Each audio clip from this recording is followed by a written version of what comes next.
kasi ngayon lang ako makabag ng ganito.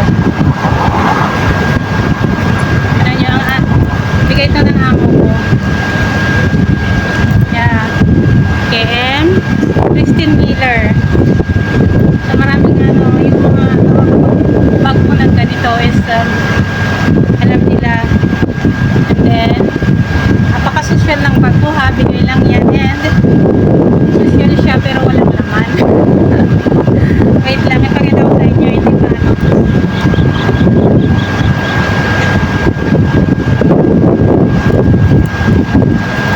ayan siya guys. Ay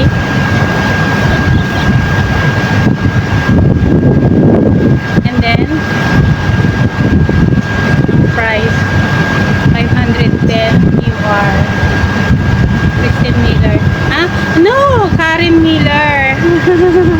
Halata naman talagang na hindi nagbabag ng ganito. Marami siyang naibigay sa akin ng amo ko. Second hand na rin pero magaganda pa po guys. And proud ako kami second hand lang. At least namaranas naman tayo ng ganito mga original. Tapos natin yung ano ba yung pag-umpisa na buo. Marami akong may tatak na bag kasi yung mga alaga ko rin sa Saudi, sa Damag, nagbibigay din siya mga tatak talaga. Pero dito nagbigay siya sa akin ng tatlo. So, yung ano ba yung blue? Nakalimutan ko na naman, nandito sa dila ko. Basta pinakita ko na noon guys at pinost ko na. Ganon. So, thank you Lord. Kasi masalamat tayo mga nagbibigay. Yung mga bigay niya yung mga magagandang pagkakasama ko talaga. At saka pag nagpupunta ako ng park or ganyan yan, hindi ko ginagamit yung mga sarili kong binili. Yung syempre pag bumili tayo yung mga cheap lang kasi syempre kasi muna natin yung pamilya natin yung pamilya tayo ganyan. Hindi na kailangan na mamahalin ng bag ko kahit pagbago kahit cheap maganda naman, diba? Pero magpapagigay minsan ko lang ginagamit. Ito, ano ko kasi ang suko ko kanina ibagay ko sa akin so nakalimutan ko lang pinalit dahil ang damit kanina is maluwag pa sa akin guys. Maganda rin yung damit kanina na ibagay ko sana yung ganitong bag na isusuot ko kaso wala po, Diyos ko, nakalimang suot yata ako. Hanggang ito na lang naging bagsak ng damit. Hindi nakalimutan ko lang gamitin yung backpack ko, yung mga normal bag na lang. Dapat yung mga pag may suot na natin yung medyo magaganda syempre. Dapat yung mga magaganda rin na naman. Ito okay rin for maganda rin na naisip ko. Pagkili na mga kapera din. Pero sabi ko kasi sa sarili ko guys, alam nyo kung wala tayong kapera-pera. So natin kung ano yung bigay ganyan. Ayaw kong ginagamit-gamit masyado kasi syempre pa minsan hindi tayo nakakapagbili ng ganito kung wala naman talaga tayo kung may mga ginanasa sa tayo ng Pilipinas. And lalo na sa akin na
Kita nyo yun?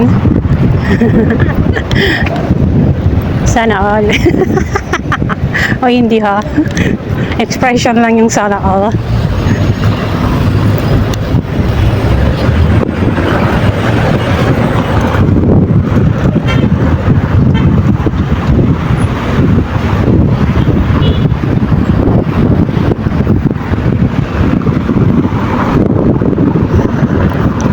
Di ba yan ang palagi yung nakikita nung nasa park ako ng Sokwa Cave sa May Greenie.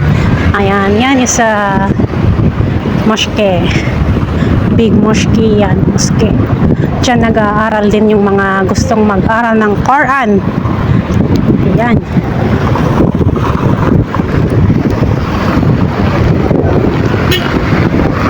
Tip daw, tip. Okay. Okay po.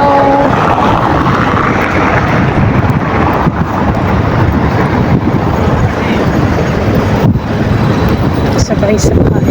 Sabay-sabay. Tayo. Saan kaya pumasok yun?